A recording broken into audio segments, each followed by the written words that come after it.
Three more big banks reporting today in Canada. TD Bank reported profit and revenue that topped estimates, but was down from last year.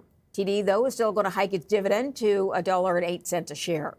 CIBC raised its dividend as well as it beat revenue estimates in its fourth quarter. Revenue's up 16% compared to the year before. And then BMO beat revenue and profit consensus in its most recent quarter, but shares are under pressure as investors pay attention to the drop in net income.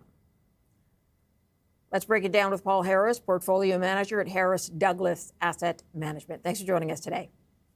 My pleasure. So it looks like TD is still working through its cap in the U.S. On the U.S. assets there. Is that why profit's down this year? Yeah, I mean, I think, from a broader perspective, I would like to think, like, when you step back and look at what bank earnings are, I mean, they were all very positive as a general rule. Most of them beat consensus numbers. So I think that that's very positive for the banks. I think they all, are in a very good situation from a capital perspective, so they can buy back shares or increase dividends like some of them are doing. TD specifically is always going to have kind of these issues that with what happened to the United States. And so one of the things I've talked about on TD when I've been on the show previously is that really because they're capped in the U.S., it really helps them kind of, work on a lot of these issues that they have to face, whether they can be better at risk management, which is very important to them, but also they did a bunch of deals. They put a bunch of things together that weren't necessarily working. And I think on the U.S. side, although they're one of the biggest banks, Canadian banks in the U.S. on the Northeast Coast, they still haven't got the kind of return on equity that you should see from a retail bank in that area. So I think that this gives them a chance to constantly work on that, and it is work on progress. It's going to continue to be work in progress. TD is not going to be able to solve all these problems right away. I think they were massively undervalued at the end of last year when they were going through all these issues. I think the stock is now fairly valued at these levels. I think now it's a bit of a wait and see. They've come out and talked about all the things they want to do, and they have to execute on those things. So I think that'll be the thing that's a little bit of a show me thing right now. So the management got a nice bump because they said all the right things. Now they have to execute on a bunch of things. Okay, so like all of the other banks, it did get that boost out of capital markets and wealth management. But is that a metric they can count on for growth moving forward? Well, I think in the next little while, yes, because I think you're seeing, I think if we continue to have a really kind of robust Canadian stock market, U.S. stock market, I think capital markets will continue to do well. I think the wealth management division will do well. And if you saw that across all the banks, right, wealth management did well, capital markets did well, retail did well. So I think they were if you look at the broad perspective, the banks did really well in most of their lines of business, and the loan provisions were moderated. So I think the issue going forward for Canadian banks is that they were up 30% this year, right? And beating the TSX, I think they beat the TSX by close to 8% approximately. So are they going to have the same kind of year next year? I think it's going to be very difficult. But I think there are some positives going into 2026 for the banks. One is that, they're going to be they're bringing down regulation in the United States in many areas. Things like TD and Royal and the BMO and even CIBC will get some benefit out of that. So that's one thing. I think that you'll continue to see kind of capital markets and wealth management do well. I think that, a lot of the interest rates have come down in Canada. They're probably not going to get substantially lower from here. But that moderation will help banks as well.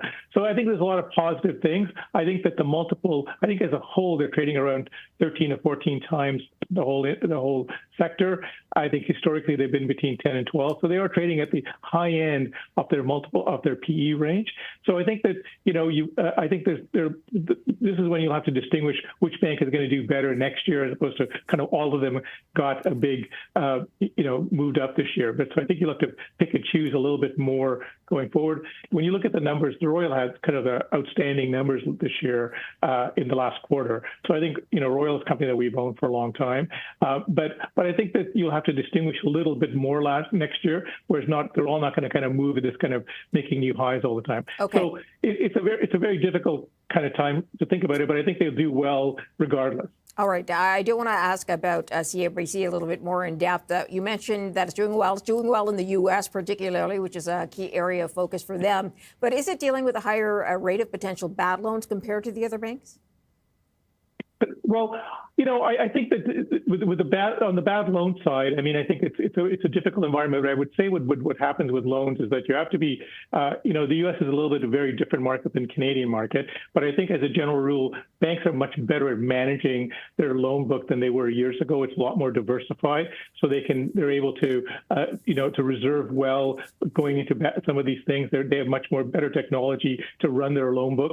So I think that they are able to manage that better. I think it's always one of these issues when you see kind of loan reserves go up. It's always kind of very difficult for kind of as an investor to say, oh, what does that mean? Because they have a lot of flexibility in what they put into that, what goes into what they reserve against and what goes into a bad loan, et cetera. So, the transparency is not always there, but I think as a general rule, they're better at managing their loan book than they've ever been before, and because it's more diversified. Okay, what is your take on BMO? Because we see investors responding differently to BMO than they did to the other big banks. I think the BMO I think it's a high quality bank. I think they've got a great Canadian franchise. I think they've got great capital markets.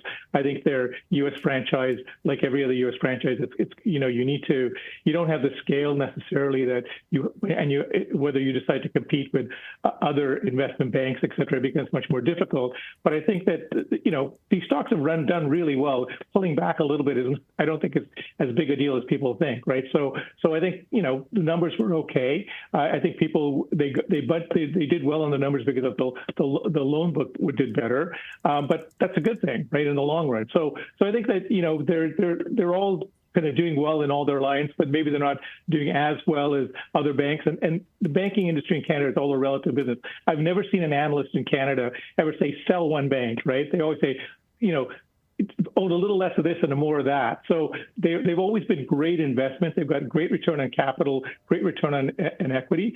And for the long term, this has been a great sector to be in. Plus, they have wonderful dividends that they continually increase on either semi-annual or quarterly basis. So there have been really, really great investments in this country. And I think that people kind of forget that. And the banking industry is a very solid industry in this country simply because of great regulation and because, people sometimes equate our banking to U.S. banking. So when Silicon Valley Bank or Republic Bank had problems at the beginning of last year, they kind of sell Canadian banks. We're just nothing like those banks, right? We have much more diversified business models. We are in all kinds of, from insurance to retail to capital markets to wealth management. We are very, very different than many, many U.S. banks.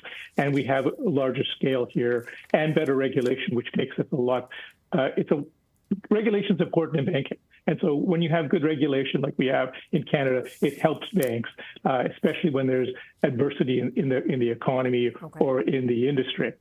All right, Paul Harris, sorry, I got to leave it there, but thank you for your time. Paul's portfolio manager, Harris Douglas Asset Management.